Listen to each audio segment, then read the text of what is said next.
Bienvenue au Palais des Sports pour ce match un peu délocalisé, un match qui devait se dérouler au Sporting d'Est et puis finalement avec les dernières actualités et notamment le transfert de Nikola Karabatic à Aix, le match a été délocalisé avec succès au Palais des Sports. Alors c'est un match vraiment particulier puisque c'est le premier match de la reprise, de la phase retour et à la phase aller, les Biarrois avaient déjà rencontré les deux frères Karabatic, ils les re-rencontrent sous un autre maillot. Espérons que ça ne sera pas avec le même résultat.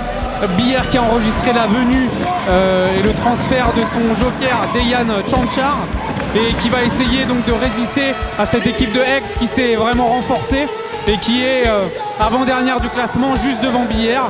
Un très beau test avant le prochain match contre Tremblay en France au Sporting d'Est la semaine prochaine. Ok, alors vous faites partie de quelle équipe? Mais quelle catégorie d'âge? Et vous allez accompagner les joueurs, c'est ça? Ouais. Alors vous êtes pour qui ce soir? Billère. Et vous avez pas peur des frères Karabatic? Non. Non? Ils vous font pas peur? Non. C'est qui votre joueur préféré à Billère? Tous. Moi je les aime tous. Pareil.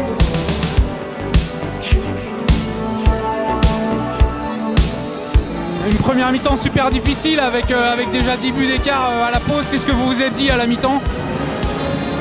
Ce qu'on s'est dit, c'est qu'il fallait faire tout le contraire de ce qu'on a fait en première. En première mi-temps, et le problème c'est que c'est souvent le cas, c'est qu'on prend beaucoup de retard et qu'on décide de se bouger le cul qu'à partir de la deuxième mi-temps et c'est un peu le problème.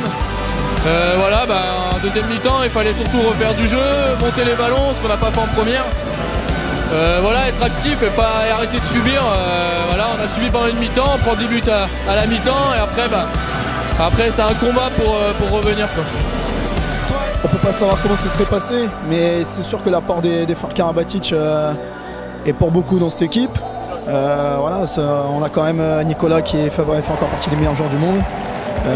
Lucas qui a de grands talents défensifs, qui est un pivot très imposant. Donc on peut faire des si dans beaucoup de choses, mais je pense qu'il faut d'abord se concentrer sur nous, sur ce qu'on a produit, parce que c'était pas de la meilleure des qualités.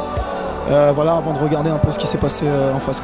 Justement, qu'est-ce qui doit être travaillé pour Tremblay déjà dès la semaine prochaine? Qu'il soit vraiment beaucoup plus dangereux. Donc on va essayer de travailler là-dessus.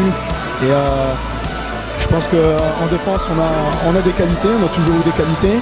Il faut essayer de continuer de les entretenir, mais on a manqué vraiment, ce qui m'a choqué, c'est vraiment le manque de rythme. On a manqué beaucoup de rythme, beaucoup de vitesse dans la première mi-temps, notamment sur le jeu, sur le grand espace. En général, c'est ce que le public aime bien parce que ça va vite et ça bouge dans tous les sens. Malheureusement, on n'a pas été capable de le mettre en place, donc on va essayer de remédier à ça le plus vite possible. J'espère qu'on sera d'attaque pour Tremblay.